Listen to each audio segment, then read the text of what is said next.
Hey there everyone, welcome to Crapgamer Reviews. I am the Crapgamer, the king of all game-related media, the absolute most compelling YouTuber, and you damn well know it, the pony leg breaker extraordinaire, the albino rhino, and much more. And it's up time for a game preview, and this is We Happy Few. This was a game that actually took up quite a bit of stage time at Microsoft's E3. A lot of people are like, well, what is it? I know myself personally and Mooch, we were both thinking, well, is this is this sort of like a BioShock type game? Because it gave us both like a BioShock type vibe, and I have to say that it could be sort of like that, but it's actually completely different. Now, the little bit of story intro stuff that you actually get to play through is pretty interesting, you know, with the joy pill and things like that. And there's a lot of social commentary going on with conformity and society and people pretending to be one thing and fake and things like that. So I think there's some interpretation there. But at the end of the day, I think that the crafting thing was a little bit unexpected, you know. And when I say crafting, think Minecraft or think Ark Survival Evolved. You know, if you've played Subnautica,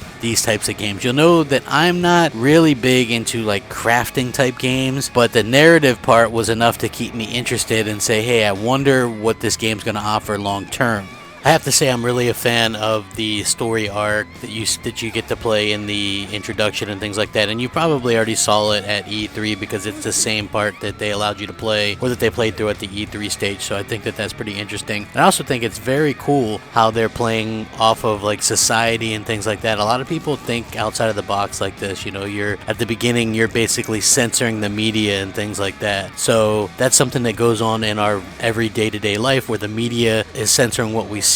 They're manipulating what we see and how we feel by the way they report it, and that's what's sort of going on here. You know, like, I live in Florida, so years ago we heard a lot about the swine flu, right? Because the media wants to scare people. They want you to keep tuning in because you're scared. They didn't, you know, oh man, look out for swine flu, it's gonna get you, right? They didn't mention that the regular flu killed way more people than swine flu that year. Now it's like this Zika virus thing, right? It's basically nothing, but the media's like, oh, we're up to 6 Zika deaths, or you know what I mean? So basically I can really relate to the kind of story arc that they're going for with this, where everything's censored and everybody puts on a mask and we're all drugged up as a society and things like that. I'm very interested to see how the full-on product goes after this game releases. You know, it might not be for everyone, but for me, I think that the story part is definitely enough to keep me coming back and to be excited for what the future holds for this game. And I think that if you were originally excited by the BioShock type comparison, I don't know, maybe this game won't be for you, because I would say that it does have a little bit of the BioShock feel, like especially at the beginning and once you're doing the narrative things, but then that kind of slowly fades away as the game goes along and things like that. So I think that the game definitely could be